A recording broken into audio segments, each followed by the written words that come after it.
Hello world of YouTube and welcome to the list, the last one out of these fleets of decade and wrap-up lists, at least of the week-long ones.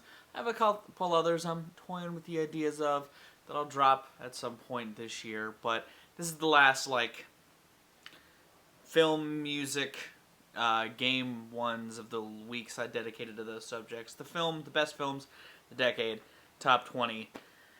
There's a lot of films I still haven't seen, came out of the last decade. I'd actually like to revisit this subject later on down the line as I'm continuing to comb through movies that came out of the last 10 years. I didn't do quite as much catching up as I had wanted to before I made this list, but nevertheless, I wanted to get decade wrap-ups sort of solidified, finished at the core big three of contemporary art.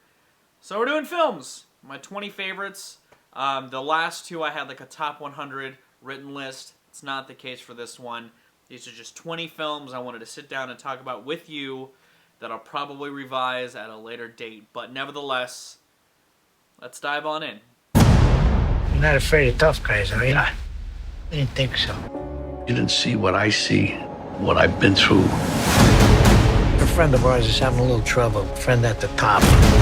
Hi, Frank. This is Jimmy Hoffa. Glad to meet you. The Irishman, as I said in my films of the last year list, was an incredible watch. Its themes of pure dread and sorrow and age and reflection just hit the nail on the head so well. You know, a lot of people have talked about how it embodies everything about Scorsese's work that is excellent, and I would agree.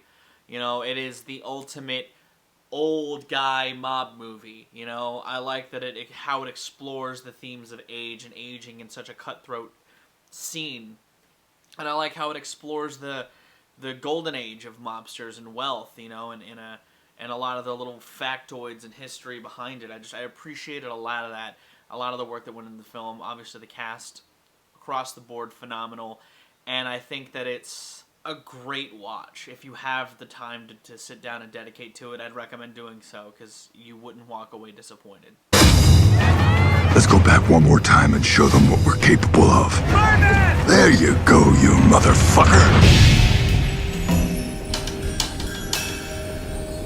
I may not have seen The Revenant, the follow-up film that Alejandro Gonzalez Iñárritu made to it, so I can't comment on that, which is apparently an amazing film. But Birdman is an impressive film regardless. The camera tricks that he pulled off to help him and the cinematography team pulled off to make it look very one-shot. It adds to the kinetic energy the film kind of has, the sort of loose, jazzy backing accompaniment that bleeds into the world. The whole construction of this film is just very artful in a great way. You know, a lot of the performances across the board, I know Michael Keaton was kind of the shining star, and he still is, but how he embodies sort of almost himself, because he was this big Hollywood, big budget, blockbuster superhero guy, and to see him sort of work through his own seemingly issues with sort of being an older actor that had a glory days in big budget Hollywood was great to see. I like the commentary it has on the art of criticism and the art of performance and what really blends art and reality. It's just a very well articulated piece that is a gorgeous film with a cool soundtrack. And I remember the first time I saw it, I was impressed across the board. It feels poignant, especially given the sort of ecosystem that exists on the internet, especially in the realms of criticism. It's worth it just for that alone. It's called Inception.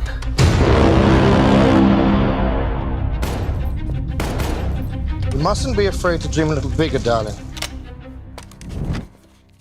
Christopher Nolan had a weird-ass decade, bouncing away from his time in the superhero limelight, with easing into a bunch of different types of films. And Inception, well, maybe not exactly immediately after, because he still had to do The Dark Knight Rises, but it was his first film of the decade, and I'd argue his strongest. You guys know I'm an insomniac. I really am fascinated with dreams. I've kept a dream journal off and on for years, and so I like the deconstruction of dreams as a whole, and I like the avenues at which Inception explores some of those concepts within, like, dreaming, like lucid dreaming and stuff like that. The action's really cool. It's a neat, basic plot of, like, a mind heist. I think that's a cool idea that they execute pretty well. It's a fun flick. First time I saw it was in IMAX, which I think is the truest way to see a film like that, or anything Nolan puts together, given he has this sense of scope and his way that he bends around sort of the typical ideas as far as visuals. And I appreciate that, and I appreciate this film for that. Maybe not his best work overall, but it was definitely the best foot he started off on with this decade, absolutely. The performances, nothing too spectacular. It's more of a visual spectacle and buying into the concept. But if you do that, I feel like it's a worthwhile watch. Whole stop. I believe I deserve some recognition from this board. I'm sorry? Yes. I don't understand. Which part?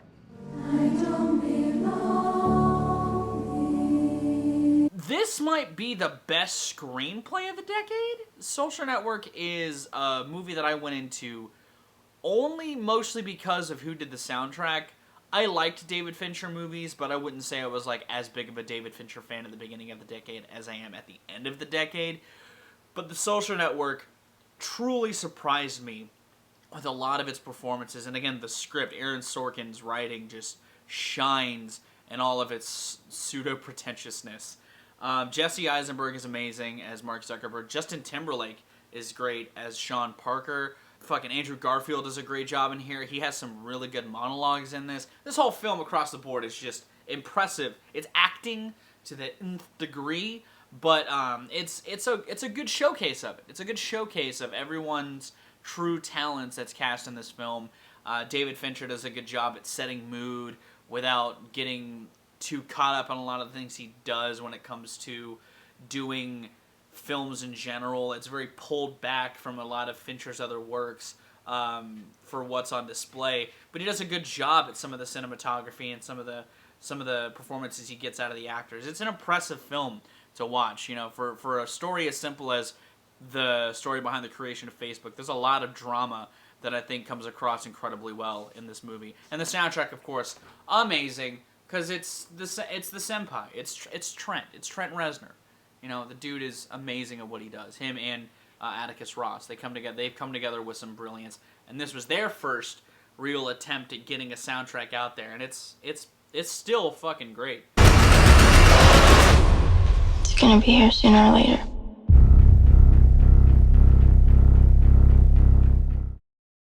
Similarly to the last film, initially I saw It Follows purely because Disaster Beast did the soundtrack. I got a big thing for Rich Vreeland's soundtrack work, and I was curious to how he would score a horror film. And if you saw my albums of the decade list, you know I really like this soundtrack. A lot of the themes are fucking amazing, and his use of tension in a synthetic atmosphere is incredible. But everything else across the board is also great. The cinematography is really good. There's some cool camera work in this film. The performances out of these teen actors is great. There's a true sense of horror and tension that lingers throughout the entire film. The thing is executed masterfully. This was on my top 11 horror films ever list, and as far as a contemporary slice of horror, this is up there as the best for me. I think it's the only horror film on this list, technically, if you're not talking about the horrors of man. But this is like a true homage to like old stalker horror films. This is a cool twist on that still retains some of the ideas seen in like old horror of like a message to tell. But it's a cool concept that I think was a nice sort of horror experience that still lingers with me. It's got good scares, got good tension, and it's just got good performances all across the board.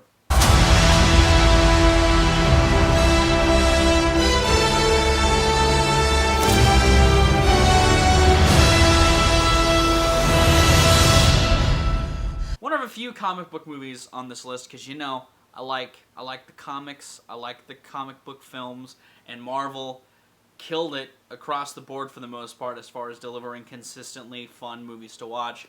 Infinity War, 10 years of hype, executed well. Thanos kicked ass. The action was fun. The team-ups were fun to watch. It was It was the closest as far as capturing an entire comic book story came across a screen. You know, everyone who was in there did their thing, and I think that it set up Endgame masterfully. It's a good setup. You know, it's a movie that for those who have followed these films from the beginning, people like me, I felt like got a lot out of Infinity War, and I wouldn't be surprised if others would put it up to this scale, because it is worth the hype for sure. Got me teared up, got me hyped. It was a great time. The Russos knew how to make a film like this work, and while there's a lot going on, it doesn't feel scatterbrained, and I feel like that's really important, and I feel like that came across perfectly. Fox doesn't necessarily know how to consistently do X-Men well, but when they do it great, oh, is it so glorious. I liked the Deadpool movies. I thought they were really, really fun.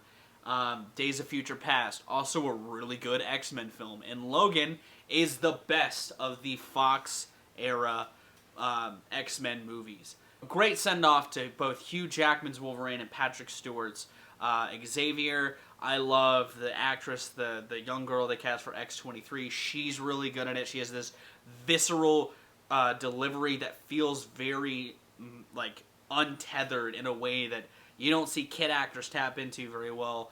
I like the action is kept minimal, but I like when it's here. I like the tense moments in this, and I like that, as Wisecrack had put it, deconstructed the philosophy of the film, how it's sort of a superhero movie about how burnt out superheroes are in contemporary film and media. It's a great film. James Mangold, who bounced way above what his first Wolverine film started. It did something much more profound, and I enjoy it for that. It's, again, like a couple of the entries on here, it's a good film about getting old and dying bitterly. This is a charming-ass film visually. Its soundtrack, I love the synthetic-driven soundtrack. Its soundtrack paired with its protagonist and aesthetic almost help establish a style that the decade really latched onto in certain facets of the internet, which I think is fascinating.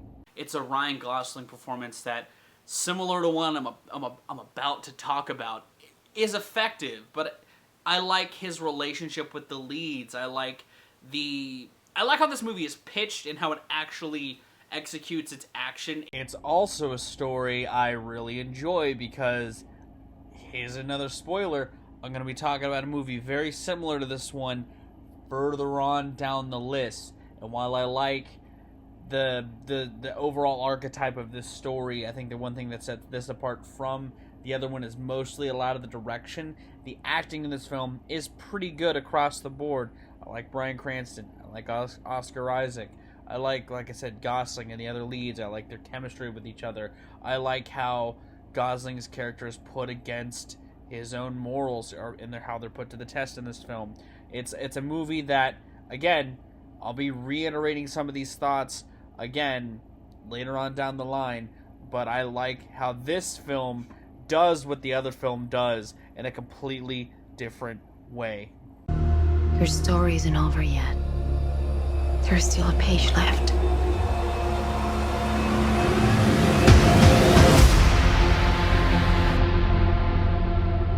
So like I said, Ryan Gosling, he's a guy who does acting, and he does a great job as a replicant in Blade Runner 2049. This, as far as the best cinematography I've seen all decade, probably Blade Runner 2049. Every shot in this film is incredible. I like his relationship with Ana de Armas' character. I like how Harrison Ford is used in this movie. I love that it fleshes out some of the threads left in the original Blade Runner, and I think it does that very well. The soundtrack is incredible. As a fan of this universe and of this genre, it pleases both sides of that coin incredibly well. Even Jared Leto doesn't suck in this movie. It's got some cool stuff it wants to explore philosophically that I think it does pretty well. Denis Villeneuve is a director that I discovered this decade. I think a handful of people also did as well with this stuff with Sicario, Prisoners, and on this, and Arrival. The dude knocked it out of the park this decade pretty consistently. I'm hyped for the Dune movie, especially with how well he did Blade Runner 2049. It's cool. It's a cool ass film with some nice twists and turns that it takes you on, and I think it's well worth your time.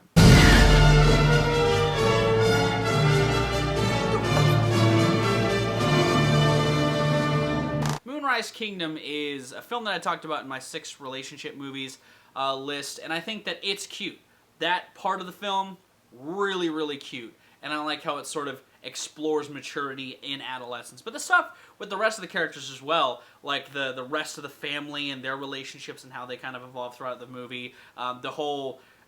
I love Ed Norton's part in this film as well. He's a nice, fun character. This is a Wes Anderson film. It has a plethora of actors doing fun characters. And I can't stress, those 2 kids are great actors. They do their part in this film really, really well. It has the language of a Wes Anderson movie and all of the quirks and the fun moments and a great climax with just a lot of charm that kept me coming back. But I like that at its core, it has some messages and themes it wants to explore throughout different facets of life. And I think it does all that very well under the lens of a typical Wes Anderson film with symmetry and all that sort of shit. It's great. It's great, it's cute, it's fun, and it's got a great color palette because it's a Wes Anderson film. I talked about this film a couple times on my scenes of the list and my films of the year that it came out, but the more I think about and revisit Blind Spotting, the more I really love the writing. I love Raphael and David's characters. Their friendship is so well solidified. I love the hip-hop that's in here. I love how funny it gets. That can then switch that into something super serious. The scene in the end, I think I talked about it in my films of the year, the scene in the end where they're talking about the vases, the whole concept of the film about the vases and perspective being important is incredible. How the whole overarchs of race that have been a tense part throughout the film also culminate to that moment. Incredible. The dissection of hipster culture on top of that. There's a lot of things this film tackles as far as a social and political climate are considered, and I think it does all of it so well. The direction is also great. Some of the shots of Colin running in the during his workout routine in the mornings, incredible. There's a lot of good imagery in here that has a great soundtrack to it, and 2 leads that have such impeccable chemistry that I can't express it enough. Go see Blind Spotting. Find it somewhere and indulge in it because it's worth your time. If you have any interest in sort of racial tensions or, again, that sort of hipster elitist mindset that plagues certain scenes of media, it explores it incredibly well. And yeah, it's a powerful film. So good. 근데 지금 진짜로 이상한 게 뭔 것 같아? Probably Bong Joon-ho's masterpiece, like his biggest masterpiece. You know, it's funny, my introduction to him was Snowpiercer. I'm sure there was a handful of people's introduction to Bong Joon-ho, but it deals with similar themes as this film, and the way that he sort of makes it more grounded in a sort of pseudo-reality is insane. And, like, even though there's a visual divide between the Kim family and the Parks, as far as, like, living on the top versus living on the bottom, being very literal, Bong Joon-ho does such a good job at just reinforcing the importance of that through visual imagery. Like, it's fucking just goddamn. And the presentation of it is beautiful. So beautiful. There's a lot of strengths in the performances here as well. You know, this feels like a thesis on dissection of classism in its best way. It's established at how important it is for this opportunity to tutor, to come into the family's lives. And that's just the cap of the iceberg. Because like I said, this film gets nuts. It gets bonkers. But that's the beauty of it. It's an intense ride that's awesome. You know, I understand why this film got the accolades it did. If anything, it should have gotten maybe some more. But I'm glad this film has made history because it's that type of film. You know, I hate that I slept on it initially, but man, it is worth every single ounce of praise it's gotten. It's an incredible watch. It's films like this that I feel like really help transcend other types of dissections of similar themes. Because you could do a whole video on comparing this to other films of last year that dealt with classism, namely one big one in particular. And it's clear why this one gravitated with people more because of its message, because of how it delivered its message, and because of the strength in its storytelling. The twists in this film, insane. It's a great fucking tense ride that is so good. It's so good. I'm not the only person on the internet that's yammered on about it, and I know I'm not going to be the last, but yeah, it's on here. It's at this point. So good. Oh my God! Is probably Jake Gyllenhaal's strongest performance he's ever given.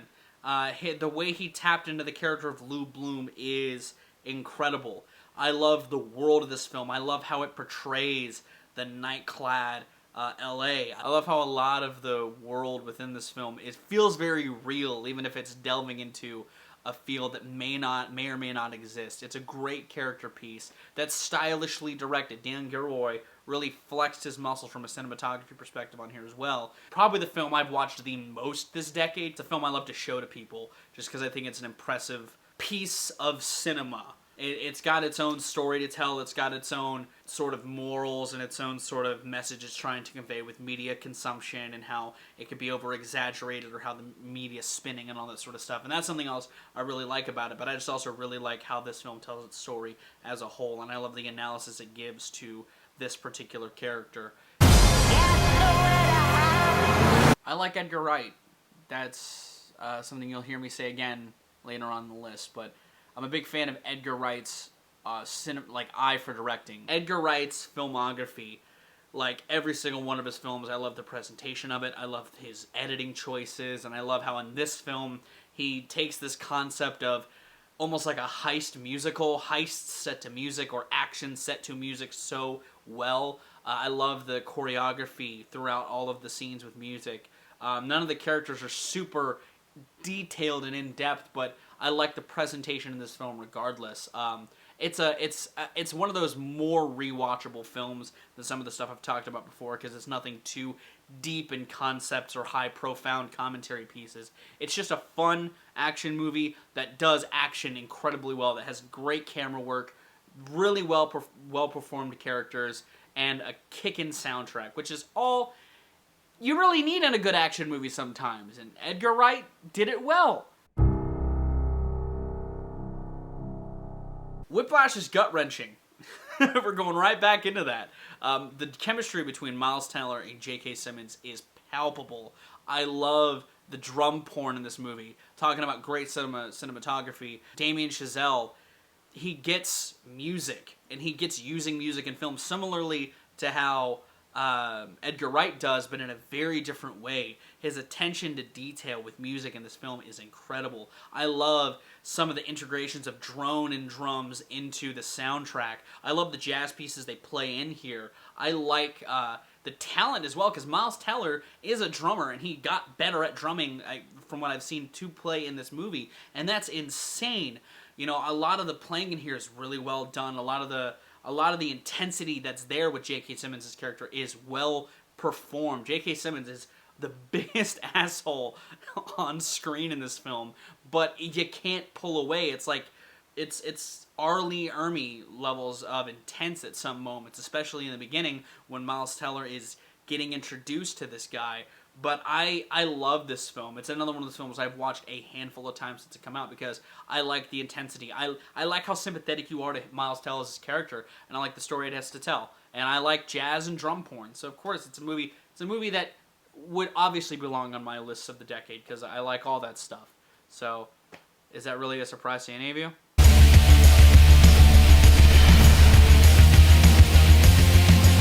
Same with the Avengers. I talked about this on my Scenes of the Decade list. I talked about how much of an insane build-up it was for Avengers Infinity War. It was also insane for the first Avengers movie. And like I said in my Scenes of the Decade list, anytime I watch this movie, it's like I'm transported back to 2012. I'm sitting in a theater with 4 of my really good friends, and we're just binging the first phase in a theater with a bunch of other comic book fans. It is a popcorn fluff film, but it's got a lot of good comedy, it's got some good action, and it plants seeds for more movies. It's just, again, it's a fun popcorn film as a comic book fan that I think is done really, really well. The comic book stuff is fun to watch. I like it in this movie, and I think it's really charming. It's before MCU was so bogged down with all of this other stuff. It kept it simple in its own way and still had a lot of different things going on. The team-ups in this film are really fun. I like how, like I said in my Scenes of the Decade list, everything builds up to the New York fight, but I think it builds up masterfully. I contemplated putting another documentary on here that also explores a subject that I'm also incredibly fascinated by, voice acting, but I like the story at Indie Game the Movie better. You know, I've seen a handful of documentaries over the last decade that really struck a chord with me for one reason or another, but I like the story in Indie Game the Movie because not only have I played all 3 of these games, and I adore all 3 of the games explored in here, Braid, Fez, and Super Meat Boy, but I like the difference in portrayal of their lives, because you have Jonathan Blow's perspective, who already created this masterpiece of an indie title, and his sort of brush-off reaction to everyone's reaction to his, you know, art piece. And I love the Super Meat Boy parts of the film where they're really talking about the panic that set in with them trying to get in with a big developer to publish their game. I love that aspect. And Phil Fish is an asshole, but who could have fucking thunk it? But it shows the problems that can come about when developing an indie title, and I love how it still is so endearing. You know, even in Phil Fish's scenario, I love how it's supposed to be the sort of motivational piece where you're supposed to pick yourself up by your bootstraps and really pursue your dreams, and I love that that's the core of the film. I think it's shot well. It's a decent enough shot documentary. It's got some cool moments like Phil Fish ruining his eyes by standing this close to a computer monitor with flashing lights. I love how it portrays the home life of the Super Meat Boy guys, and I love how it delves into their own sort of inspiration. I think that that's really cool, and it ties you more to other mediums that are maybe not necessarily supposed to be tied to that closely.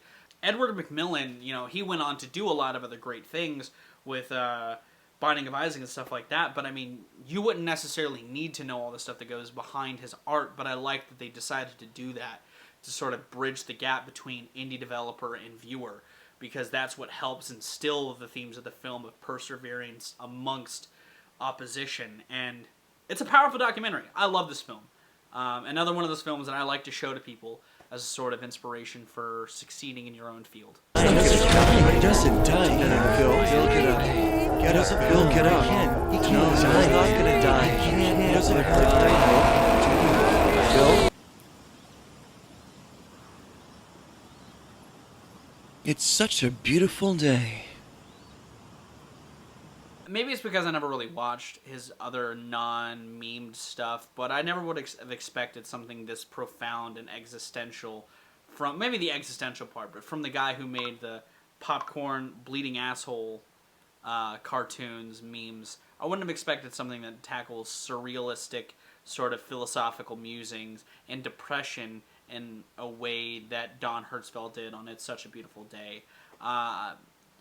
I like his animation style already. I've been a fan of it for a while, and I like how he continues to blend his animation with non-animated entities in this film. I like how as Bill's mental state deteriorates, so does the film itself, and it starts to get really maddening. And I like the questions it asks, and I like how the questions change as Bill's mind state changes. I like that about it a lot, and it's a film that maybe I just watched at the best time, but resonated with me really, really hard, and I've yet to actually get a copy of it or find it anywhere else on the internet since I initially had seen it.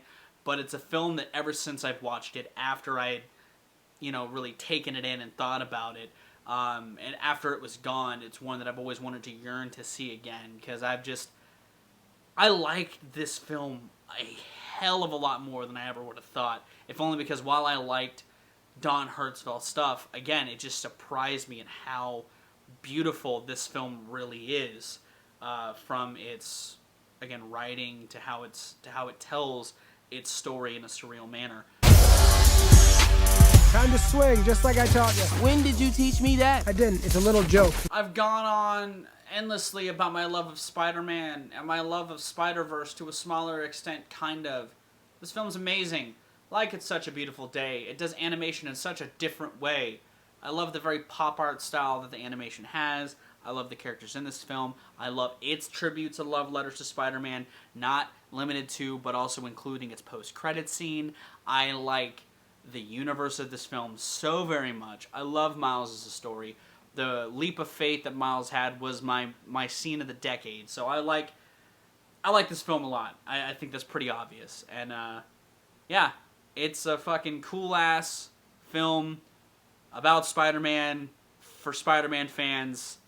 And yeah. But what's your number one, Jonathan?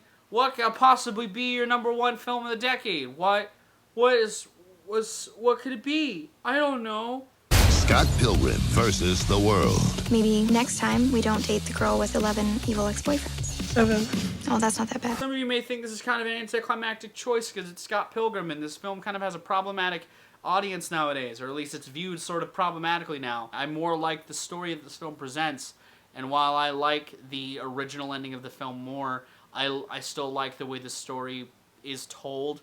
I love Edgar Wright's direction still. I love the soundtrack still. I love a lot of the little touches in the scenery. This film has a lot of nice little edges that Edgar Wright likes to throw into his films, and it's probably the most Edgar Wright film that isn't Baby Driver.